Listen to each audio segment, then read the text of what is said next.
Hello student, स्वागत है आपको first learn by Santosh YouTube channel पर।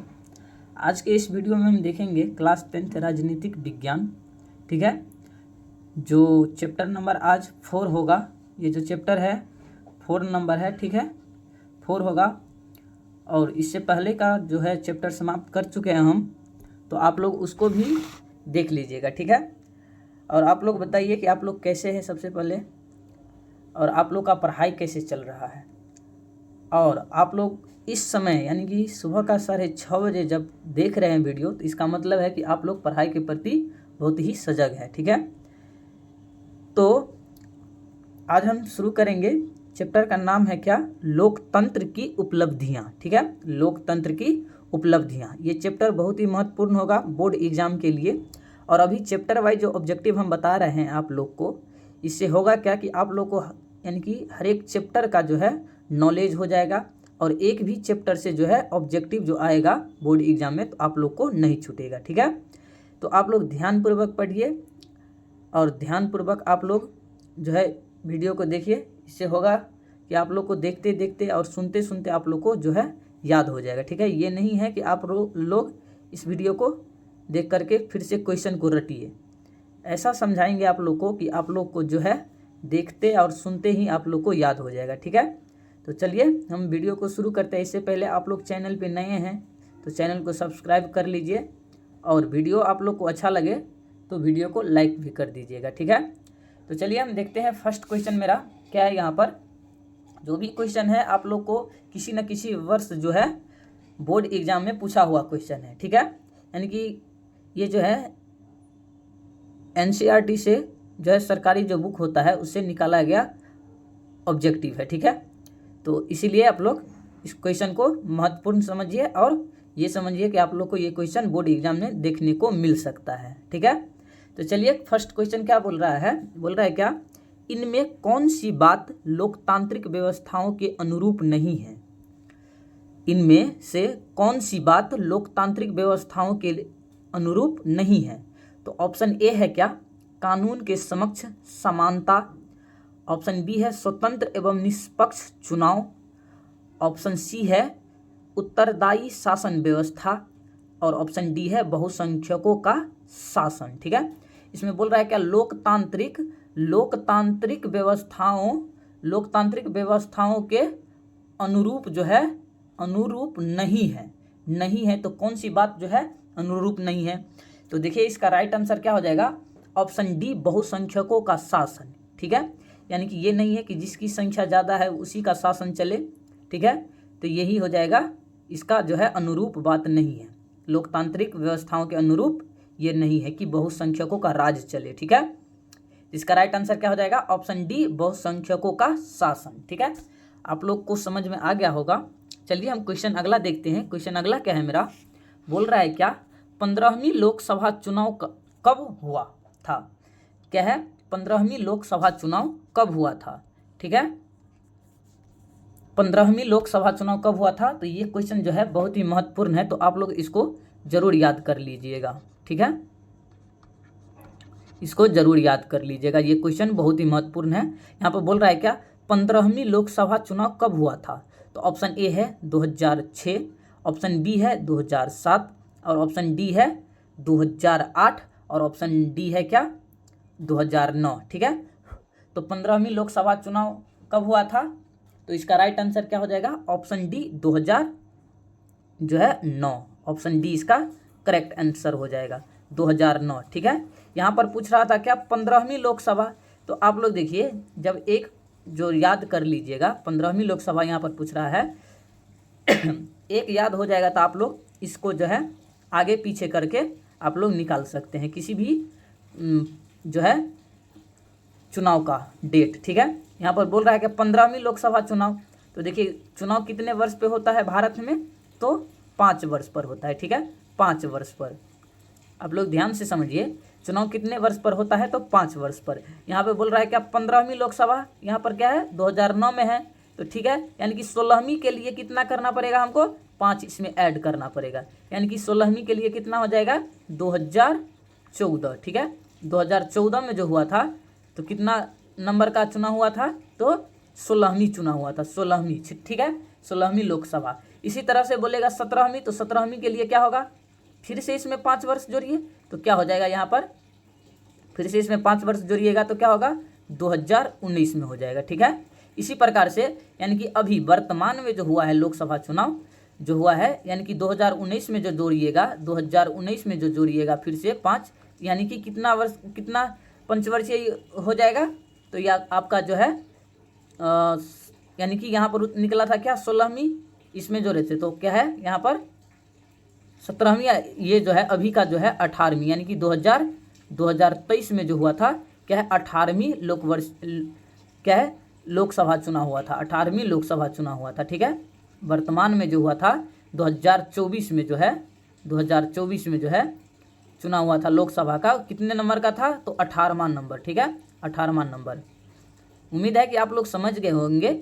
इसी प्रकार से आप लोग को पीछे का भी पूछ सकता है, जैसे देखिए पीछे का कैसे पूछेगा, मान लीजिए यहाँ पर क्या है, आप लोग एक याद कर लीजिएगा तो क्या होगा, आप लोग को यहाँ से किसी भी जो है पंचवर्षीय योजना, पंचवर्षीय जो है लोकसभा चुनाव को आप लोग निकाल सकते हैं, ठीक है। यहाँ पर देखिए बोल रहा था क्या, यहाँ पर था कि 15वीं लोकसभा जो है 2009 में, तो आप लोग को क्या है 14वीं पूछेगा तो क्या करना है, इसमें से 5 माइनस करना है, यानी कि क्या हो जाएगा, 2004 हो जाएगा, 2004 हो जाएगा, ठीक है, 2004 हो जाएगा, यानी कि 2004 में जो है 14वीं लोकसभा चुनाव हुआ था, यह है 14 नंबर का, ठीक है। इसी प्रकार से आप लोग को पीछे का भी पूछ सकता है, तो 1999, यानी कि इसमें से 5 फिर से माइनस करिएगा तो क्या हो जाएगा आपका, इसमें से 5 माइनस करिएगा तो क्या हो जाएगा, 1999, 1999 जो है 13वीं नंबर का हुआ था, ठीक है। तो इस तरह से आप लोग जो है किसी भी यानी कि कितने नंबर का चुनाव हुआ था किस वर्ष में, तो इसको आप लोग आसानी से निकाल सकते हैं, ठीक है। आप लोग को ये सिर्फ याद रखना है, किसी एक वर्ष का जो है, किसी एक यानी कि 15वीं लोकसभा को याद यहाँ पर कर रहे हैं तो इसको याद कर लीजिए। इसी से आप लोग को 5 वर्ष माइनस करते जाना है। मान लीजिए क्या है यहाँ पर 15वीं के लिए है क्या 2009, और बोलेगा 10वीं के लिए तो क्या हो जाएगा, यानी कि 5 वर्ष हो गया कम, इसमें से 15वीं से 10वीं जाएंगे तो 5 वर्ष हो गया, 5 बार कम, यानी कि 25 इससे कर दीजिएगा माइनस, यानी कि 2009 में से 25 माइनस कर दीजिएगा, ये 10वीं लोकसभा चुनाव का जो है डेट निकल जाएगा, ठीक है। तो उम्मीद है कि आप लोग समझ गए होंगे। इसी प्रकार से जो है आप लोग किसी भी योजना यानी कि लोकसभा चुनाव का डेट निकाल सकते हैं, ठीक है। किसी भी लोकसभा चुनाव का डेट आप लोग इसी प्रकार से निकाल सकते हैं। किसी एक वर्ष का याद कर लीजिए, इसी से निकल जाएगा, ठीक है। तो आप लोग इसको याद कर लीजिए, 15वीं लोकसभा चुनाव कब हुआ था, तो 2009 में, ठीक है। इसका राइट आंसर 2009 है। चलिए अगला क्वेश्चन देखते हैं। अगला क्वेश्चन क्या है, यहाँ पर बोल रहा है क्या, लोकतंत्र संबंधी निम्नलिखित कथनों में कौन सा एक कथन गलत है। यहाँ पर बोल रहा है क्या, लोकतंत्र यानी कि लोकतंत्र के लिए जो है निम्नलिखित कथन, यहाँ पर 4 कथन दिए हुए हैं, यानी कि 2 कथन है यहाँ पर, इसमें से कौन जो है सही है, ठीक है। कथन गलत है, यहाँ पर क्या पूछ रहा है, गलत है, गलत, ठीक है, गलत हमको निकालना है, कौन सा कथन जो है लोकतंत्र के लिए गलत है। तो ऑप्शन ए में देखिए क्या बोला है, सामाजिक संघर्षों को संभालने का तरीका देता है। क्या है, सामाजिक संघर्षों को संभालने का तरीका देता है। ऑप्शन बी है क्या, यह नागरिक समानता को बढ़ावा देता है। ये क्या है, यह नागरिक समानता को बढ़ावा देता है, ठीक है। और ऑप्शन सी है क्या, उपयुक्त में से दोनों जो है गलत है, और ऑप्शन डी है इनमें से कोई नहीं, ठीक है। बोल रहा है क्या, इसमें से जो है आपको कौन सा कथन जो है गलत है। तो ऑप्शन देखिए सी में क्या दिया है कि दोनों उपयुक्त, दोनों यानी कि दोनों गलत बोल रहा है, और डी में बोल रहा है कि दोनों में से कोई नहीं गलत है। तो इसका राइट आंसर क्या हो जाएगा, आप लोग समझ जाइए कि इसका राइट आंसर ऑप्शन बी हो जाएगा, ठीक है। ऑप्शन बी बोल रहा है क्या, यह नागरिक समानता को बढ़ावा देता है। लोकतंत्र संबंधी जो गलत है, ये यह नागरिक समानता को बढ़ावा नहीं देता है, ठीक है। इसका मतलब यही जो है गलत है, ठीक है, गलत है। इसका राइट आंसर ऑप्शन बी हो जाएगा। चलिए क्वेश्चन अगला हम देखते हैं। क्वेश्चन अगला क्या बोल रहा है, लोकतंत्र में शासकों पर निम्नलिखित में से किस एक का नियंत्रण जो है रखना चाहिए। बोल रहा है क्या, लोकतंत्र में शासकों पर नियंत्रण में से निम्नलिखित में से जो है किस एक पर नियंत्रण रखना चाहिए। ठीक है, तो ऑप्शन ए है क्या, राजा का, ऑप्शन बी है न्यायपालिका का, ऑप्शन सी है जनता का, और ऑप्शन डी है बुद्धिजीवियों का। ठीक है, बुद्धिजीवियों का। तो इसका राइट आंसर क्या हो जाएगा, यानी कि लोकतंत्र में जो है शासन चल रहा है उस पर किसको नजर रखना चाहिए, ये बोल रहा है। साफ साफ भाषा में आप लोग समझिए कि लोकतंत्र में जो शासन चल रहा है उस पर जो है निम्नलिखित में किस एक का नियंत्रण रहना चाहिए। तो ऑप्शन ए इसका क्या हो जाएगा राइट आंसर, ऑप्शन डी इसका, सॉरी ऑप्शन सी जो है इसका राइट आंसर हो जाएगा, जनता का। ठीक है, जनता का नजर जो है रखना चाहिए, नियंत्रण रखना चाहिए। ठीक है, समझ गए होंगे आप लोग। चलिए क्वेश्चन अगला हम देखते हैं। क्वेश्चन अगला क्या बोल रहा है, आज विश्व के लोकतांत्रिक देशों में, आज विश्व के लोकतांत्रिक देशों में आर्थिक विकास दर कितनी है। लोकतांत्रिक देशों में, आप लोग इस क्वेश्चन को महत्वपूर्ण मानिए क्योंकि ये जो है बहुत ही महत्वपूर्ण है। कितने बार पूछा गया क्वेश्चन है, बोल रहा है क्या, आज विश्व के लोकतांत्रिक देशों में आर्थिक विकास दर कितनी है। तो ऑप्शन ए है 2.96%, ऑप्शन बी है 3.95%, ऑप्शन सी है 4.95% और ऑप्शन डी है 5.96%। ठीक है, तो इसका राइट आंसर क्या हो जाएगा, ऑप्शन बी 3.95%। ठीक है, 3.95% जो है इसका राइट आंसर हो जाएगा। लोकतांत्रिक देश में जो है इसका क्या है, आर्थिक विकास दर कितनी है, तो 3.95%। इसका राइट आंसर ऑप्शन बी हो जाएगा। चलिए हम क्वेश्चन अगला देखते हैं। क्वेश्चन अगला क्या बोल रहा है, लोकतंत्र को सर्वोत्तम शासन क्यों कहते हैं। लोकतंत्र को सर्वोत्तम शासन क्यों कहते हैं। तो ऑप्शन ए है इनमें राष्ट्रीय भावना का अभाव होता है, ऑप्शन बी है इनमें निर्णय में देरी होती है, ऑप्शन सी है इनमें राजनीतिक चेतना का क्या है, अभाव होता है। यहाँ पर क्या है, चेतना है। ठीक है, राजनीतिक चेतना का अभाव होता है। ऑप्शन डी है यह जनमत पर आधारित है। ठीक है, तो आप लोग इसका राइट आंसर क्या हो जाएगा बताइए। इसका राइट आंसर आप लोग को क्या हो जाएगा, यह जो है जनमत पर आधारित है, ये जो है जनमत पर आधारित है। ठीक है, इसे लोकतंत्र को सर्वोत्तम शासन क्यों माना गया है, लोकतंत्र जो है जनमत पर क्या है, आधारित है। ठीक है, इसीलिए सर्वोत्तम शासन जो है माना गया है। ठीक है, तो चलिए क्वेश्चन अगला हम देखते हैं। क्वेश्चन अगला क्या बोल रहा है, लोकतांत्रिक शासन व्यवस्था के संदर्भ में, लोकतांत्रिक शासन व्यवस्था के संदर्भ में कौन सा कथन सही है।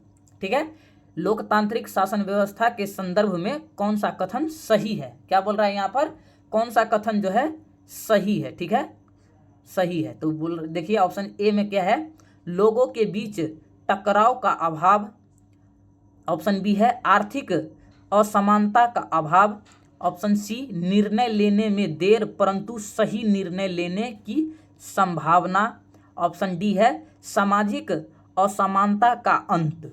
ठीक है, तो इसका राइट आंसर क्या हो जाएगा, ऑप्शन सी हो जाएगा, निर्णय लेने में देर परंतु सही निर्णय लेने की संभावना। क्या है, निर्णय लेने में देर हो सकता है भले, लेकिन जो है निर्णय क्या आएगा, सही आएगा। ठीक है, सही आएगा। ठीक है, सही आएगा। ये जो है क्या है, लोकतांत्रिक शासन व्यवस्था के संदर्भ में है कथन जो है ये सही है। ठीक है, सही है, तो इसका राइट आंसर क्या हो जाएगा, ऑप्शन सी इसका करेक्ट आंसर है। ठीक है, तो चलिए क्वेश्चन अगला हम देखते हैं। क्वेश्चन अगला क्या बोल रहा है, लोकतंत्र की उपलब्धियों में सबसे अधिक सहायता क्या है। लोकतंत्र की उपलब्धियों में सबसे अधिक सहायक क्या है। तो ऑप्शन ए है अशिक्षा, अशिक्षा तो होगा नहीं, ऑप्शन बी निर्णय निर्धनता, निर्धनता भी नहीं होगा, ऑप्शन सी है विकास और ऑप्शन डी है क्या, विषमता। ठीक है, विषमता। एक बार और पढ़िए, क्वेश्चन क्या बोल रहा है, लोकतंत्र की उपलब्धियों में सबसे अधिक सहायक क्या है। लोकतंत्र जो उपलब्धि हो रहा है उसका, उसमें सबसे अधिक सहायक कौन है। तो क्या है, ऑप्शन ए है अशिक्षा, ऑप्शन बी है निर्धनता और ऑप्शन सी है विकास और ऑप्शन डी है विषमता। ठीक है, तो इसका राइट आंसर क्या हो जाएगा, आप लोग बखूबी जान गए होंगे कि क्या है, लोकतंत्र की क्या है, उपलब्धियों के लिए बोल रहा है तो क्या होगा, इसका विकास होगा, इसीलिए उपलब्धि होगा। ठीक है, इसका राइट आंसर ऑप्शन सी हो जाएगा। ठीक है, तो चलिए क्वेश्चन अगला हम देखते हैं। क्वेश्चन अगला क्या बोल रहा है, इनमें कौन लोकतंत्र के परिणामों के मूल्यांकन का सही आधार है। इनमें कौन लोकतंत्र के परिणामों के मूल्यांकन का सही आधार है? तो ऑप्शन ए है लोकतंत्र मूर्खों का शासन है, लोकतंत्र मूर्खों का शासन है। ऑप्शन बी है लोकतंत्र में समय और धन का अपव्यय होता है। ऑप्शन सी है लोकतंत्र विविधताओं का साम्राज्य है। और ऑप्शन डी है क्या, लोकतंत्र एक उत्तरदायी शासन व्यवस्था है। ठीक है, तो इसका राइट आंसर क्या हो जाएगा? ऑप्शन डी हो जाएगा। ये जो है उत्तरदायी शासन व्यवस्था है, लोकतंत्र जो है एक उत्तरदायी शासन व्यवस्था है। ठीक है, इसका खूबी है। ठीक है, तो इसका राइट आंसर ऑप्शन डी हो जाएगा। ठीक है, तो चलिए अगला क्वेश्चन हम देखते हैं। अगला क्वेश्चन है क्या मेरा, जो भी क्वेश्चन है बहुत ही महत्वपूर्ण है, तो आप लोग इसको ध्यानपूर्वक सुनिए। ठीक है, और आप लोग first learn by Santosh YouTube channel के साथ जुड़ करके आप लोग क्लास 10th में जो है बेहतर नंबर जो है लाने का यहाँ पर आप लोग को जो है तैयारी करवाया जा रहा है। इसीलिए आप लोग जुड़ जाइए मेरे साथ, और क्लास 10th में जो है बोर्ड एग्ज़ाम में जो आप लोग 2025 के बोर्ड एग्ज़ाम दीजिएगा क्लास 10th का, इसमें आप लोग को बेहतर नंबर आएगा। ठीक है, अभी सोशल साइंस का ऑब्जेक्टिव जो चल रहा है अभी, इसके बाद होगा आप लोग को साइंस पढ़ाएंगे हम। ठीक है, और इसी तरह से सभी चैप्टर वाइज, सभी सब्जेक्ट का जो है चैप्टर वाइज आप लोग को करवा देंगे। इससे कोई दिक्कत नहीं होगा आप लोग को बोर्ड एग्जाम में। और उसके बाद जो है क्वेश्चन बैंक का ऑब्जेक्टिव लाएंगे हम। ठीक है, और आप लोग को इसी तरह से पढ़ाते रहेंगे, और क्लास 10th में जो है आप लोग को बेहतर नंबर यहाँ पर हम दिलवाएंगे। ठीक है, तो देखिए क्या बोल रहा है यहाँ पर क्वेश्चन। देखिए क्वेश्चन बोल रहा है क्या, लोकतंत्र का सर्वोत्तम गुण क्या है? लोकतंत्र का सर्वोत्तम गुण क्या है? ठीक है, सर्वोत्तम गुण पूछ रहा है। तो देखिए क्या है, शिक्षा का अभाव। देखिए शिक्षा का अभाव होगा तो ये गुण नहीं होगा, सर्वोत्तम के लिए कट जाएगा। ठीक है, ऑप्शन बी होगा क्या, नागरिकों की गरिमा में वृद्धि। ये भी हो सकता है, नागरिकों की गरिमा में वृद्धि। ठीक है, हो सकता है। देखिए बोल रहा है क्या, सर्वोत्तम पूछ रहा है। ठीक है, तो देखिए ऑप्शन सी है क्या, जनसंख्या की अधिकता। ठीक है, और ऑप्शन डी है क्या, बहुदलीय पद्धति। ठीक है, तो इसका राइट आंसर क्या हो जाएगा? क्या हो जाएगा यहाँ पर? देखिए जनसंख्या की अधिकता तो क्या है, किसी भी देश के लिए क्या है, ये जो है गुण नहीं हो सकता है। ठीक है, और अपना भारत तो इसमें सबसे आगे है। इसका मतलब क्या है, जनसंख्या पर कंट्रोल हम सबको करना चाहिए। ठीक है, जनसंख्या पर कंट्रोल कराना चाहिए। ठीक है, तो चलिए ये भी क्वेश्चन यानी कि ये भी आंसर नहीं हो सकता है। जनसंख्या पर कंट्रोल यानी कि अधिकता कभी भी क्या है, लोकतंत्र का सर्वोत्तम गुण नहीं हो सकता है। ये भी क्या है, बहुदलीय पद्धति। ये क्या है, बहुदलीय पद्धति। ये भी क्या है, लोकतंत्र के सर्वोत्तम गुण नहीं हो सकता है। बहुदलीय पद्धति ये भी नहीं हो सकता है। ठीक है, तो इसका क्या हो जाएगा? ऑप्शन बी राइट आंसर हो जाएगा। गरिमाओं के क्या बोला है, नागरिकों की गरिमा में वृद्धि। नागरिकों की गरिमा में वृद्धि होगा, इसीलिए इससे होगा क्या कि लोकतंत्र में क्या है, गुण यानी कि लोकतंत्र का सर्वोत्तम गुण यही हो सकता है। ठीक है, इसका राइट आंसर क्या हो जाएगा? ऑप्शन बी हो जाएगा, नागरिकों की गरिमा में वृद्धि। ठीक है, चलिए क्वेश्चन अगला हम देखते हैं। क्वेश्चन अगला क्या बोल रहा है, लोकतंत्र जनता के द्वारा और जनता के लिए शासन है। ये क्वेश्चन जो है बहुत बहुत मोस्ट इम्पोर्टेंट है, तो आप लोग इसको जरूर याद कर लीजिएगा। ठीक है, वेरी वेरी इंपॉर्टेंट है, MVVI। ठीक है, मोस्ट वेरी वेरी इंपॉर्टेंट, तो इसको आप लोग जरूर याद कर लीजिएगा। क्या बोल रहा है आप लोग सुनिए एक बार और। बोल रहा है क्या, लोकतंत्र जनता के द्वारा और जनता के लिए शासन है। यह कथन किसका है? यानी कि किसने कहा था कि लोकतंत्र जनता के द्वारा और जनता के लिए शासन है? तो ऑप्शन ए है अरस्तु का। ये कथन किसका है? तो अरस्तु का। ऑप्शन बी है जॉर्ज वाशिंगटन का। ऑप्शन सी है अब्राहम लिंकन का। और ऑप्शन डी है लॉर्ड क्या है, लॉर्ड ब्राइस का। तो इसका राइट आंसर क्या हो जाएगा? ऑप्शन इसका सी हो जाएगा। अब्राहम लिंकन जी ने क्या कहे थे कि जो है लोकतंत्र जनता का और क्या है, जनता के द्वारा और जनता के लिए शासन है। किसने कहे थे? तो इसका राइट आंसर ऑप्शन सी हो जाएगा, अब्राहम लिंकन जी ने कहे थे। ठीक है, तो इसका राइट आंसर ऑप्शन सी हो जाएगा। चलिए क्वेश्चन अगला हम देखते हैं। क्वेश्चन अगला बोल रहा है क्या, हाँ असम्मानित लोकतंत्र में मुझे प्यार करता हूँ, यह कथन किसका है? देखिए एक बार और क्वेश्चन को समझिए। बोला क्या, हाँ असम्मानित लोकतंत्र, मैं तुझे प्यार करता हूँ। क्या है, कोई भी हो, देखिए लोकतंत्र क्या है, असम्मानित रहे या सम्मानित रहे, ठीक है, सम्मानित रहे या असम्मानित रहे, जो है उसको प्यार करना चाहिए, वो प्यार करना चाहिए, ठीक है। ये कथन किसका है, ठीक है। तो देखिए ऑप्शन ए है अब्राहम लिंकन, ऑप्शन बी है एडवर्ड कारपेटर, ऑप्शन सी है जॉर्ज वाशिंगटन और ऑप्शन डी है वरस्तु, ठीक है। अरस्तु, यहाँ पर वरस्तु नहीं होगा, यहाँ पर क्या है अरस्तु है, ठीक है, इसको आप लोग अरस्तु समझिए, अरस्तु है, ठीक है। तो इसका राइट आंसर क्या हो जाएगा, ऑप्शन बी एडवर्ड कारपेंटर, ठीक है। एडवर्ड कारपेंटर जी ने कहे थे क्या, कि जो है हाँ असम्मानित लोकतंत्र है फिर भी मैं उसको क्या करूँगा, प्यार करूँगा, ठीक है। किसने कहे थे, तो एडवर्ड कारपेंटर जी ने। तो चलिए क्वेश्चन अगला हम देखते हैं। क्वेश्चन अगला क्या है, बिहार की, बोल रहा है क्या, बिहार की खाली स्थान पर क्या होगा, में लिच्छवी गणतंत्र क्या है, फला फूला है। बिहार के किस जिले में जो है लिच्छवी गणतंत्र फला फूला है, तो ऑप्शन ए है क्या वैशाली, ऑप्शन बी है पूर्णिया, ऑप्शन सी है सोनपुर और ऑप्शन डी है मधेपुरा, ठीक है। तो इसका राइट आंसर क्या हो जाएगा, ऑप्शन ए वैशाली। वैशाली में जो है लिच्छवी गणतंत्र जो है यहाँ पर फला फूला है, ठीक है। लिच्छवी गणतंत्र कहाँ पर है, तो वैशाली में। इसका राइट आंसर ऑप्शन ए हो जाएगा। वैशाली में जो क्या है यहाँ पर लिच्छवी गणतंत्र फला फूला है, यानी कि इसका राइट आंसर क्या हो जाएगा, ऑप्शन ए हो जाएगा, वैशाली। तो चलिए क्वेश्चन अगला हम देखते हैं। लोकतंत्र एक उत्तरदायी और डॉट खाली क्या है, सरकार है। उत्तरदायी और सरकार है, किस चीज़ का उत्तरदायी है, ठीक है। तो ऑप्शन देखिए यहाँ पर क्या है, ऑप्शन ए है वैध, ऑप्शन बी है अवैध और ऑप्शन सी है संघ और ऑप्शन डी है इनमें से कोई नहीं, ठीक है। तो देखिए यहाँ पर क्या हो जाएगा, इसका राइट आंसर वैध, यानी कि लोकतंत्र एक उत्तरदायी और वैध सरकार है। लोकतंत्र एक उत्तरदायी और वैध सरकार है, ठीक है। तो इसका राइट आंसर बी हो जाएगा, सॉरी ए हो जाएगा, वैध, ठीक है, वैध। यहाँ पे क्या हो जाएगा, वैध हो जाएगा,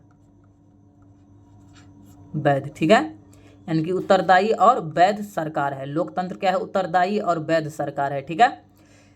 तो इसका राइट आंसर ऑप्शन ए हो जाएगा, ठीक है। तो आप लोग बताइए हमको, आज के इस चैप्टर में इतना ही क्वेश्चन था और जो भी क्वेश्चन है बहुत ही महत्वपूर्ण है, ठीक है। और आप लोग को कैसा लगा है वीडियो, क्वेश्चन समझ में आया है कि नहीं, आप लोग को याद हुआ है कि नहीं, हुआ है कि नहीं क्वेश्चन, आप लोग हमको कमेंट करके बताइए। और याद हो गया है तो आप लोग पीछे का वीडियो भी आप लोग ज़रूर देख लीजिएगा। इससे होगा क्या कि आप लोग को कोई भी चैप्टर जो है छूटेगा नहीं। इससे पहले वाले जो है हम हिस्ट्री, यहाँ पर क्या है हिस्टोरी, ठीक है, हिस्ट्री और क्या है जियोग्राफी, जियोग्राफी जो है आप लोग को जो है यहाँ पर हम ख़त्म कर चुके हैं चैप्टर वाइज, ठीक है। तो आप लोग इस दोनों वीडियो यानी कि इस दोनों चैप्टर का भी नहीं देखे हैं अभी तक, तो इस दोनों चैप्टर का भी ऑब्जेक्टिव देख लीजिएगा। ये दोनों सब्जेक्ट का जो है आप लोग चैप्टर वाइज ऑब्जेक्टिव देख लीजिएगा, ठीक है। इससे आप लोग को सारा क्वेश्चन जो है क्लियर हो जाएगा, ठीक है। और आप लोग हमको बताइए कि आप लोग को जो है कैसा वीडियो लग रहा है। और इस टाइम में आप लोग पढ़ रहे हैं तो आप लोग बहुत ही अच्छे स्टूडेंट हैं और इसी टाइम में पढ़ा भी जाता है। और जो भी क्वेश्चन आप लोग को अभी जो है याद नहीं हुआ है तो आप लोग इस वीडियो को एक बार और देख लीजिएगा। इससे होगा क्या कि आप लोग को जो है याद हो जाएगा सभी क्वेश्चन, ठीक है। तो चलिए हम आप लोग से मिलते हैं नेक्स्ट चैप्टर में। चैप्टर का नाम होगा जो है आप लोग को जो है उस चैप्टर का नाम होगा लोकतंत्र की चुनौतियाँ, ठीक है। यहाँ पर था क्या, लोकतंत्र की उपलब्धियाँ था, ठीक है, और लोकतंत्र की चुनौतियाँ होगा। अब ये चैप्टर है आप लोग को चौथा नंबर, ठीक है, चौथा नंबर है, ठीक है। पॉलिटिकल साइंस का चौथा नंबर चैप्टर है लोकतंत्र की उपलब्धियाँ। इसके बाद होगा क्या, पांचवा चैप्टर लोकतंत्र की चुनौतियाँ क्या है, क्या क्या यानी कि कठिनाई हुई थी लोकतंत्र को यानी कि बनाने में, ठीक है, लोकतंत्र के बनाने में। तो चलिए आप लोग से उसी चैप्टर में यानी कि अगले चैप्टर में हम आप लोग से मिलते हैं लोकतंत्र की चुनौतियाँ के साथ। तो आज के लिए इतना ही, तब तक के लिए जय हिंद जय भारत।